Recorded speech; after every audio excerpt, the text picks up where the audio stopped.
to attend. Jay Gray, NBC News, Boston. Thank you, Jay. And our Tom Murray caught up with a former News Radio 620 sports anchor who now works in Boston. He is with us live tonight. Tom?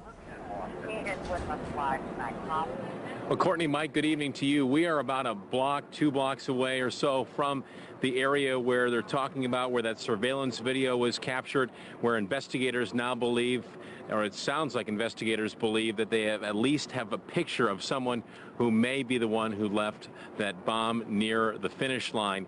And indeed, tonight we walked around this area with our old friend from News Radio 620 WTMJ. You shocked us, but now we're a resilient city. We're a tough city. We're not going to let you stop us from doing what we would do every single day. This city has been anxiously awaiting word of an arrest. I'm not afraid. That's the other thing, too. I don't want anyone to think that I'm afraid or I'm not doing things or going places. We walked the Copley Square barricade line with former WTMJ colleague, Wind Lake native, and now Boston resident, Trenny Kuznarek. Can you put into context Copley Square, any comparison to what might be a similar place type? In Wisconsin? Yeah. I guess the first thing that came to mind is sort of that Cathedral Square area where you have all those bars and restaurants and you have a church and you have a park where people will just come sit during the day. There are flowers, cards, and flags along the barricade. Trenny tells me the area lined by police officers and temporary fences is a part of so many daily lives, including hers. I would come to Copley Square 3-4 times a week. Marathon Sports, that's my running store. You know, I go to the gym right over here. So to have this shut down is a huge piece of the city that is shut down. And Trenny believes it is so important for her to participate in the Boston Marathon again next year. She was unable to participate this year because of an injury. She has participated twice in the past.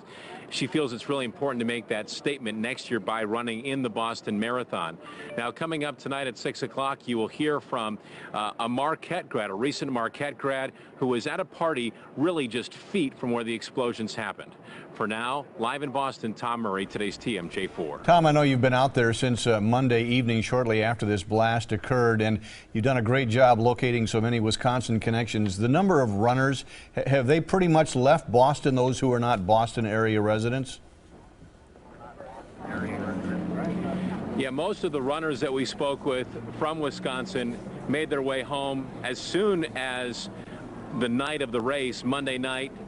Most of the rest left on Tuesday. We heard of a few that left early this morning, but indeed there are very few runners from out of town left in this city, and they're very easily identifiable because almost all the runners are wearing these blue and yellow coats around the city, and we're seeing very few of those today.